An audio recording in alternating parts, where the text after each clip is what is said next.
Here, no political correctness and no wokeism.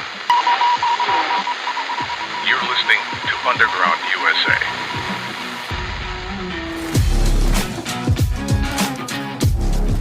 Thanks for downloading, listening, and sharing. My name is Frank Salvato, and you're spending a few moments in Underground USA. In the critical swing state of Pennsylvania, Philadelphia, Pennsylvania to be exact, supporters of Kamala Harris have created counterfeit posters that imply the Philadelphia Eagles, the NFL franchise for that city, endorses Kamala Harris. They don't. In fact, no NFL team has ever endorsed a presidential candidate in the league's history. While individual players, coaches, or owners may express their political personal views, the teams themselves strive to remain politically neutral, and for good reason.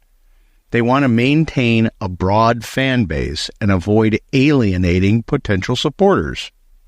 This is why smart people who live in the public eye, and that number is dwindling if you're not among the political class, refrain from openly wearing their politics on their sleeves. In 1990, when asked why he didn't speak out more on political issues, Michael Jordan, perhaps the most famous athlete of contemporary times, said, "Republicans buy sneakers too." He didn't want to risk alienating any potential customers or fans based on their political beliefs. So it bears out that the Philadelphia Eagles wouldn't likely endorse one of the most divisive politicians of our time. But Kamala Harris's supporters and handlers would love for the people of Philadelphia to believe that untruth, just like they hope you believe every other untruth being vomited in her undigestible word salad.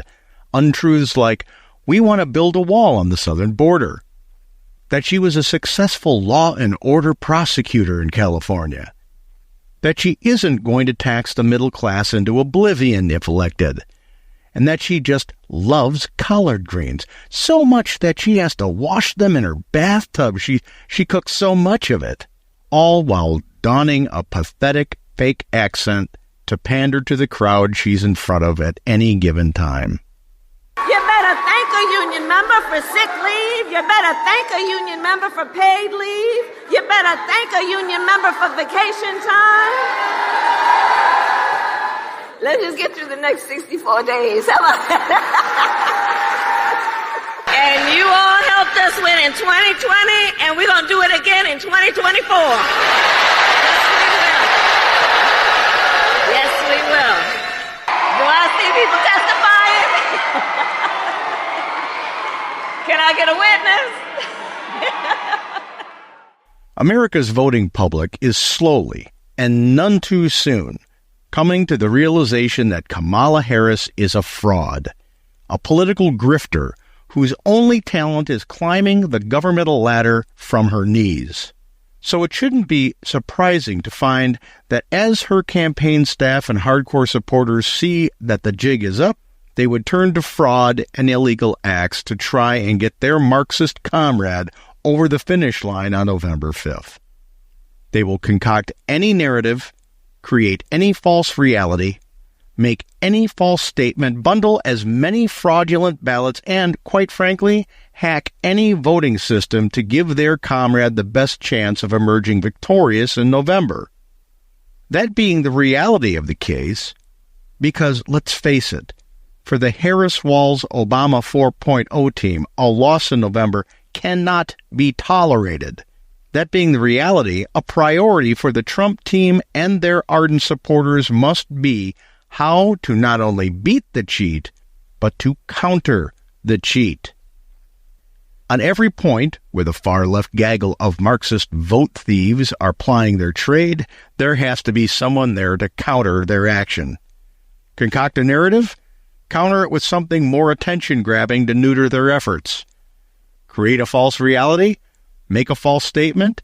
Shoot holes into it to expose the obvious lie in such a dramatic and ridiculing way that Alinsky himself would have no choice to be proud. Bundle fraudulent ballots? Make sure that amount is countered and exceeded with bundles of legitimate ballots. Hack a voting system to insert illegal and fraudulent votes? Hack their systems with viruses that destroy their software, throwing their black hat operations into chaos, or at the very least, reverse their actions. At every turn, take their tactics and use them against them. That's the Chicago way. And since Team Trump, the Republicans, conservatives, independents, the unaffiliated, libertarians, and real Democrats, and even the Green Party, are up against the despotic, totalitarian Chicago machine, released in the national level during the election of 2008 and the Marxist, America-hating Barack Obama, we simply must use their playbook against them. That requires getting our hands dirty. That requires fighting fire with fire. That requires organizing the effort without the big head egos getting in the way. And it requires people, both deep-pocketed and not, to support those who are getting their hands dirty to achieve the goal. This election isn't about Republican versus Democrat. It's not even about Harris versus Trump. It's about a 20-plus year incremental Marxist takeover of our government system so that they can execute their revolutionary takeover from the inside of the machine. The enemy is inside the gates. The fifth column is potent and active. It's time for real Americans to beat back the horde smartly, potently, and effectively, and that means meeting the enemy at every turn on the electoral field of battle. As Donald Trump said on July 13th, fight, fight, fight. When we come back, our segment on America's Third Watch, broadcast nationally from our flagship station WGUL AM 860 and FM 93.7 in Tampa, Florida. You're listening to Underground USA. Our First Amendment right, free speech, is under attack by woke activists and politicians. Wokeism seeks to suppress opinions and ideas that are deemed offensive, insensitive, or problematic, thereby stifling the free exchange of ideas and the pursuit of truth.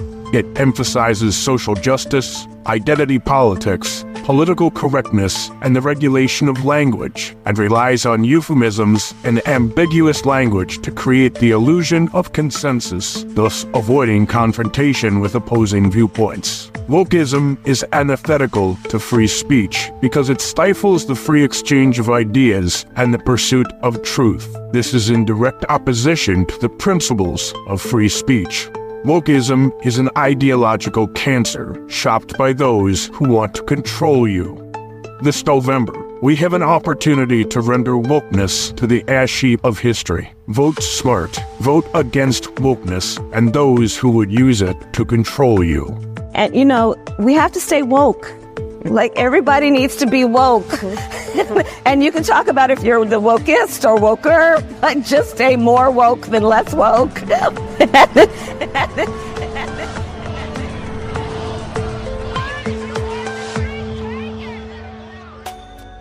Kamala Harris and Tim Walz. Whenever they're asked a question about their proposed policies, they never give a straight answer. In fact, when they do give an answer, they take both sides of the issue. In 2019, you said, quote, "There is no question I'm in favor of banning fracking." Do you still want to ban fracking? No, and I made that clear on the debate stage in 2020, that I would not ban fracking. As vice president, I did not ban fracking. As president, I will not ban fracking. In 2019, I believe, at a town hall, you said you were asked, would you commit to implementing a federal ban on fracking on your first day in office? And you said, there's no question I'm in favor of banning fracking. So it changed in that campaign? In 2020, I made very clear where I stand. We are in 2024, and I've not changed that position, nor will I going forward. I kept my word, and I will keep my word. How are the voters supposed to know what they actually stand for? Let me be very clear. I am unequivocal and unwavering in my commitment to Israel's defense and its ability to defend itself. And in equal measure, the Palestinians have security and self-determination and dignity. Maybe that's the point. Next question, please. That's it? That's it. Okay. My values have not changed.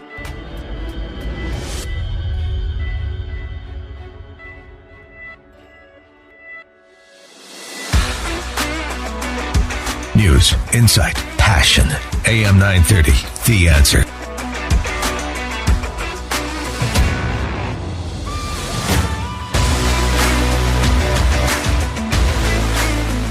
Hey, Frank, I hope that you had a great Labor Day weekend. I had a wonderful John Galt day. Excellent. Yes, I saw you were posting about that. That was pretty cool. Yeah, Labor Day, when you look at the history of it, is not what it means today. Not the end of summer. It started in the early 1900s with the Industrial Revolution and the labor union movement, which back then was an extension of the progressivism or Marxism that was coming into the United States. So I work on Labor Day. Well, but I'm glad. Hope you like I said. Hope you had a great weekend. But also, of course, I want to thank you for rearranging your schedule to be here with us on this Tuesday morning, since we were out on Monday, and I know everybody appreciates that. Anytime and always. Absolutely. Well, thank you so much, Frank. And I'll tell you, unfortunately, we got the bad news over the weekend that Israel had come upon 6 hostages that appeared to have been executed. Essentially, they had been dead for a few days, from what we understand, but there's been a huge outpouring in Israel, a lot of grief, anger, and it would be understandable. There are many who want to try to get an end to this war as quickly as possible, but Netanyahu believes that he's on the right track in terms of getting rid of Hamas altogether. Let's be honest with this. If they were killed a couple days ago, that means they were in the middle of the negotiations for a ceasefire and to have the hostages returned. So that tells me that Hamas has no intention of doing any of this. We're negotiating for the return of hostages and an end to hostilities, so we execute 6 hostages? What sense does that make if you really want a ceasefire and you want an end to hostilities? It doesn't. It means that you're goading people along so that you can keep it going as long as you can without having the casualties that you would normally have. In the Islamic world, that's called a hudna, mm-hmm. where you feign a ceasefire while you regroup, rearm, regenerate, and then reattack. So Hamas has no intention of doing anything close to a ceasefire and a return to the hostages. They may tease you with it, but this is proof positive that they have no intention of returning the hostages. The anger that's happening and the frustration over in Israel, I get. You want your loved ones home. You want to live in peace. You want to end this stuff. You don't want to have rockets flying in all the time or wait for the next headline that says, that there's a new offensive. But their resolve should be to finish this thing, not stop it. Because if you stop it now, it's just going to happen again. So finish it. Stop making these false, these manufactured stop dates to try and see if maybe they might have changed their mind this time. They've never changed their mind throughout their history. Yeah, no, you make a great point, and see that's the thing. This is ongoing. This is deep seated, and I like the way you mentioned that. Manufactured stop dates, but that is not going to solve any of their problems. They have their two-state system, basically, de facto two-state system.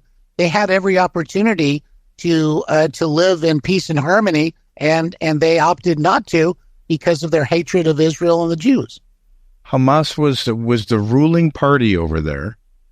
They did have autonomy, and this is what they do. They committed acts of war.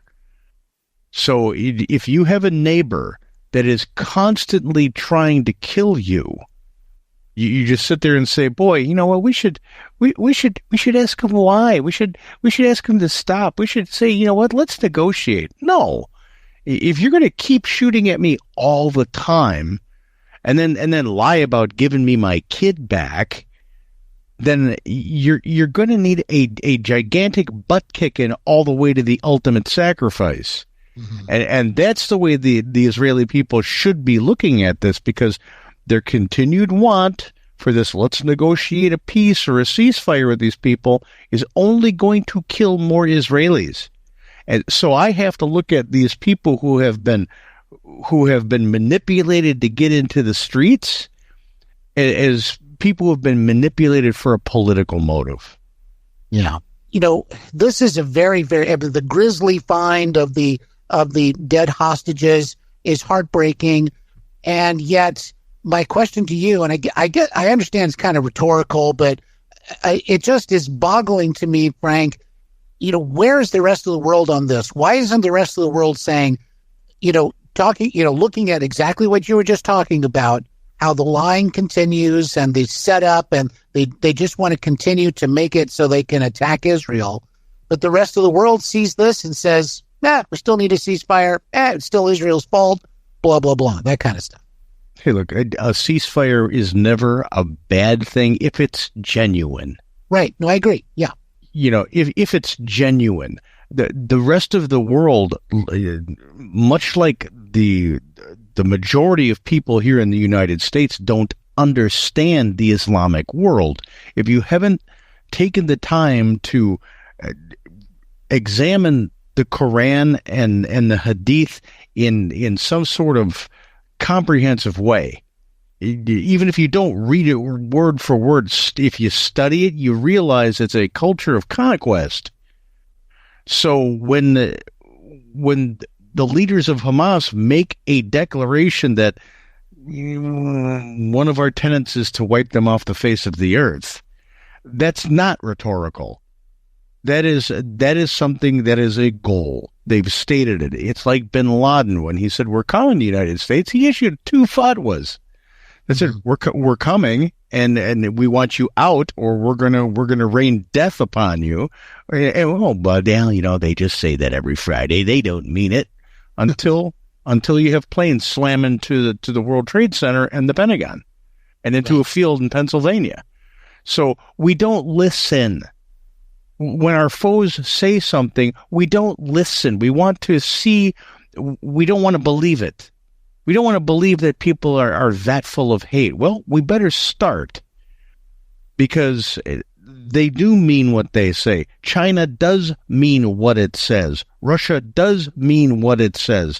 The Islamo-fascists do mean what they say.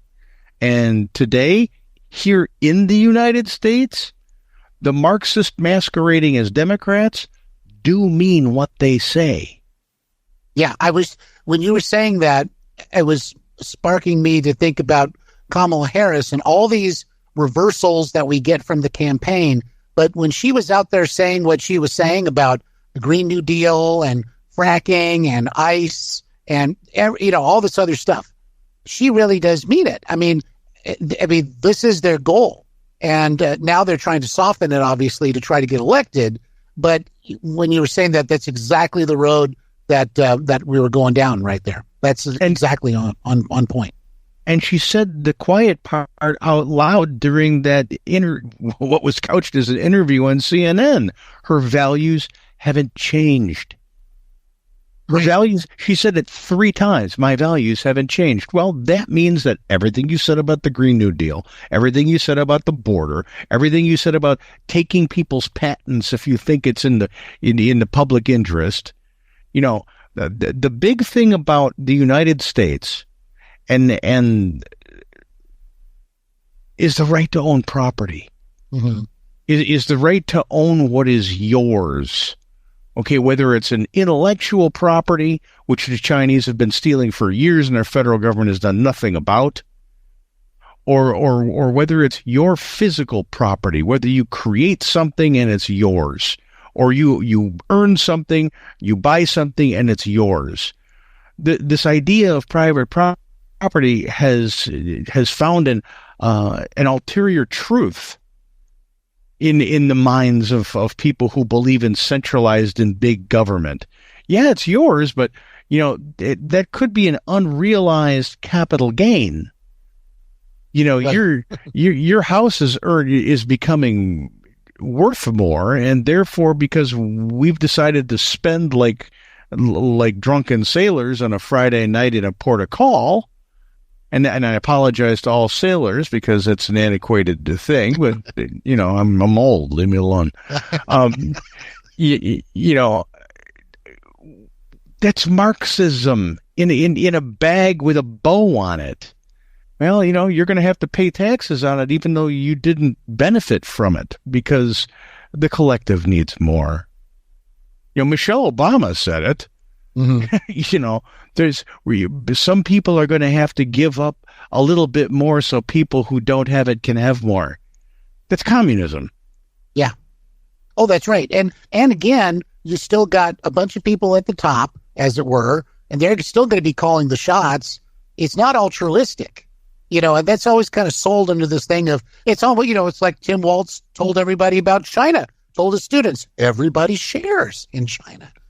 Give me a break. Yeah, socialism is neighborliness. Right up until the armed neighbors come over and slaughter your family because you don't think correctly. Right. Right. So this naive, and I say that tongue in cheek because I believe in my heart they know exactly what they're saying. This naive idea that it's democratic socialism is just a different type of way to do our system of government over here. No, it's not. Democratic socialism is what that was the seed that was planted over in the Weimar Germany before the Nazis decided, well, you know what? Armbands and goose stepping's kind of good. Let's throw some people in some ovens and start taking over some countries.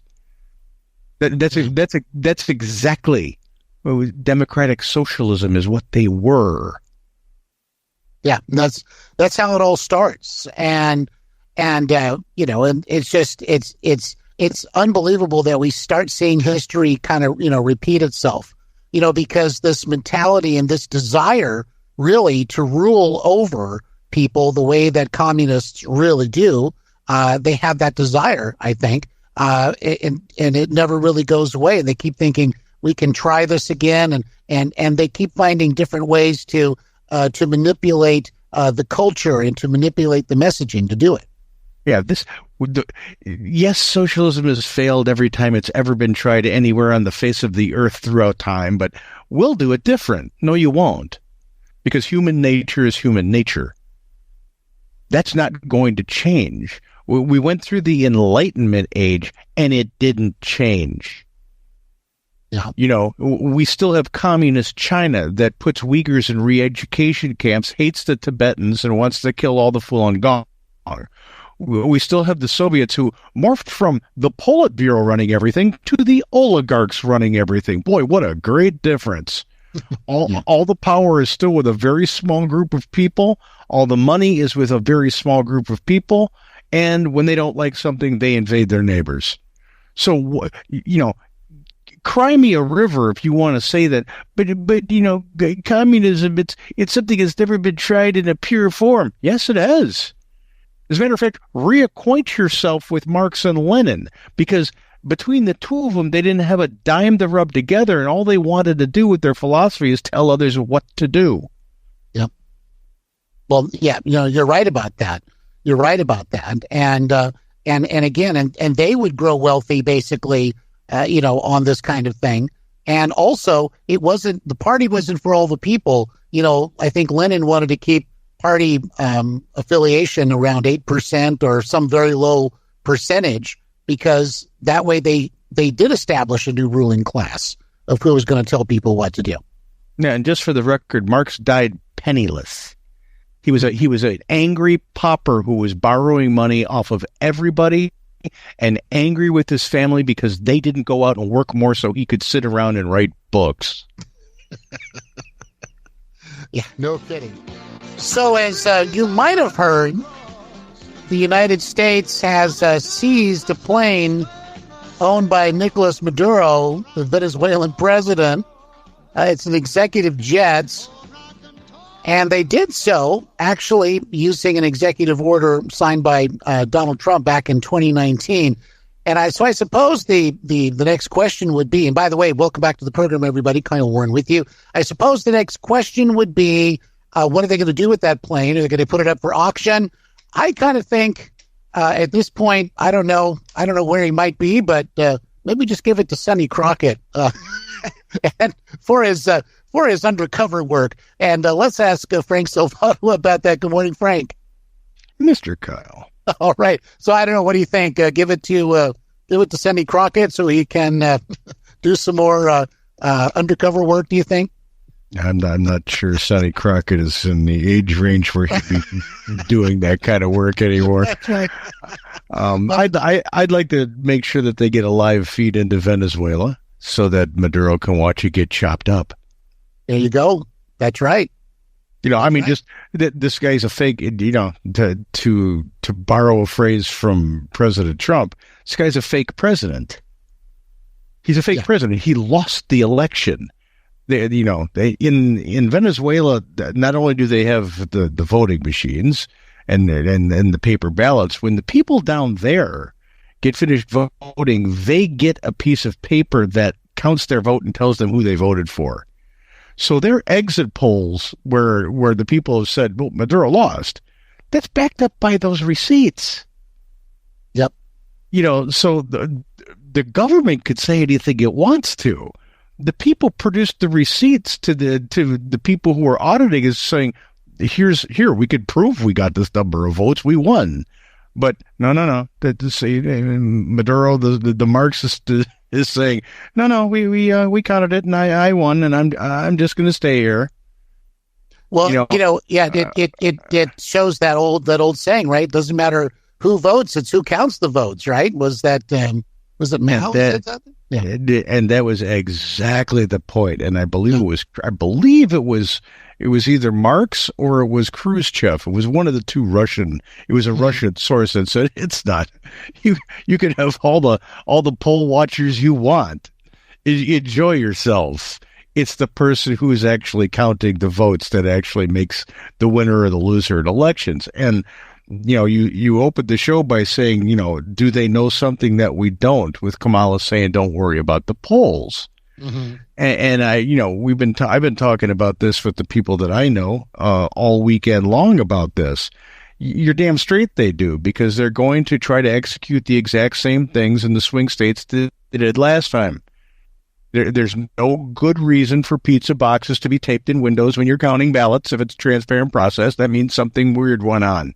There's no reason for bags to be found underneath tables with ballots in it. That means something weird went on.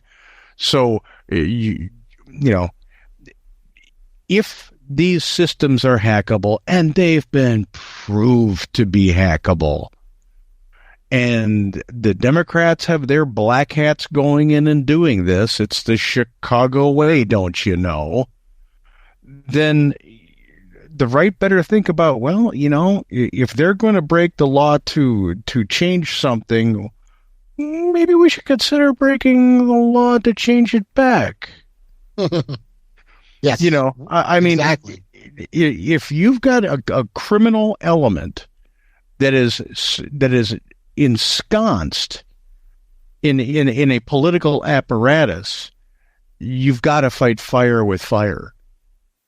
So if you have a right side of the aisle, and I'm not advocating for breaking the law during the vote, that's so right. People don't email me and say, it's a concept that we have to wrap our head around on the right. We need to be able to counter what they're going to do. And because we know they do stuff that's illegal, how do you circumvent that illegality? That's what we need to be focusing on. And that's why you keep saying he's got to win by more than 20%. Otherwise, they're going to be, early voting starts on the 8th. Yeah. On the 8th of September. Yeah. And then how long does it go after Election Day? This idea that you need a quarter of the year to vote is ridiculous. Mm-hmm. It's Yeah. ridiculous. The extreme, yeah. You know, if you can't, and I do agree with the fact that election day should be, because it's on a Tuesday and that's the way it is, make it a federal holiday. I don't want to have anybody to have any excuse at all. If the federal government is going to spend money on voter turnout, then make sure that that money goes to transportation for people who can call and get it free to go to a poll. Mm-hmm.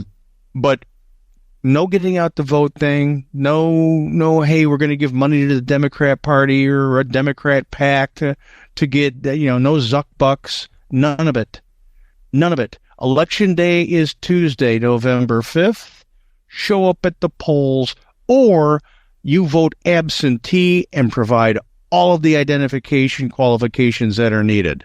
Yep. But this idea that we could start voting a year in advance, that is the recipe. It almost mandates voter fraud. No, you're exactly right about that. Absolutely. And Frank, you sent something to me earlier today, and I think this is a really good question. I think Hillary Clinton used to do this too. It would depend on who she was talking to kind of how she spoke to them. And I think we got a little bit of this. This is Kamala Harris in Detroit, evidently not sounding exactly like Kamala Harris. Let's listen in here. Thank a union member for sick leave. You better thank a union member for paid leave. You better thank a union member for vacation time. So it's a little bit different, I'll give you three guesses what the race of the crowd was that she was talking to. Yeah. Well, but again, go ahead. I mean, that's not only pandering. If someone on the right side of the aisle were to do anything remotely near what she just did, they'd be screaming cultural appropriation and racism. Oh, big time. Big time. She's going to try and defend it by saying, "But I'm black." No, you're Jamaican. So if you're going to have an accent, darling, you might want to make it a Jamaican accent or an Indian accent. But this idea that you can go to Detroit and put on a mask that says, "Let's go inner city black dialect." Hillary Clinton did do the same thing, and she was excoriated for it. Kamala Harris should be ripped onto the carpet for this. And it's not the first time she's done it. I think the clip I sent you had 4 different examples of the things that she did. Yeah, it does. Yeah, it does. And when she gets into I think a Southern accent, I think we got some of that right here. Let's see if we got this here. Can I get a witness? Can I get a witness? Yeah. And what was the quote that came out yesterday? She loves collard greens so much. She makes so much of them, she has to wash them in the bathtub. Yeah, I don't buy that. My girlfriend is born and raised in the South, small rancher's daughter. And when she heard that, you could see the red come into her face about how this woman was misrepresenting people from the South. It should tick everybody off from the South. Yeah. Yeah. Because it is kind of patronizing. And as you said, pandering. Absolutely. And if you're going to be gullible enough to allow someone to talk about collard greens and wash them in the bathtub because I just love them so much, that's how much I make. Bless your heart. I'm telling you, the stuff that the left and the Democrat Party lead get away with, as you said, Frank, and rightly so. I mean, that would be something that if you were a conservative Republican candidate of any kind, you'd just be called out for it like you wouldn't believe. Well, absolutely, and the media would be leading the way. And this one just said, I think Kamala just endorsed Tabasco sauce. I think she did. There's nothing. There's nothing on this. Nothing on the media, and even local media in the South. So from this, we've known it for a long time, but it's easy to make the declaration today without any effort that the media is the enemy of the state. They don't care for the people at all. They think we're all a bunch of rubes, we're all stupid, and that they can say anything that they want to say, and we should just listen and nod our heads. Well, you know what? bite me. I love it, Frank. Absolutely love it. All right. All right, Frank, we're going to talk to you on Friday, my friend. Take care. Stay low, my friend. You too. Frank Salvato, everybody, undergroundusa.com, and author of the book Nullification. What a great way to end the segment. We're coming right back. Stay with us.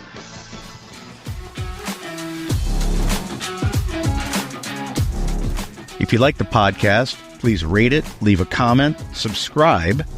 Go on over to undergroundusa.com and subscribe. There's a 20% discount on premium memberships up until the end of the week. Take advantage of that. Help the cause. And pick up your copy of Nullification, available on Amazon.com. Remember to talk politics and religion with your family, friends, and acquaintances. You'll be shocked how much you have in common if you talk about it rationally, calmly, and using facts. That's the way we can help save the Republic. You're listening to Underground USA. My name is Frank Salvato. We'll be right back after this.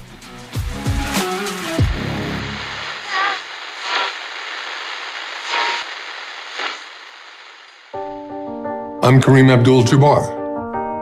My main focus was to be the best I could be on the basketball court. The first inkling that something was wrong was I started to notice that I couldn't do things without losing my breath. I still didn't think that it was anything serious until I couldn't make it to the airport. Every 20 or 30 yards, I had to sit down and get my breath. Every physical exertion seemed to exhaust me. I knew something was wrong, and then I went to a baseball game with some friends, and I couldn't deal with any exertion. And finally, I went from the baseball game to the hospital where I was diagnosed with AFib. When I first noticed symptoms, I should have gone to the doctor and told him what was happening. Instead, I tried to let it pass. It took me listening to the cardiologist to help me get it straight as to what I needed to do. AFib increases the risk of stroke about 5 times. So you need to go and find out what's happening. You need to know all of it, and you need to deal with it. It took me a while before I got wise. The No Time to Wait campaign expresses the urgency that people need to find out if they have AFib. I want my experience to help others understand the symptoms of atrial fibrillation. I didn't pay attention to my symptoms, which kept coming and going, or discuss them with my doctor. Experiencing irregular heartbeat, heart racing, chest pain, or any other AFib symptoms, including shortness of breath, fatigue, or lightheadedness, you should talk to your doctor. When it comes to your health, this is no time to wait.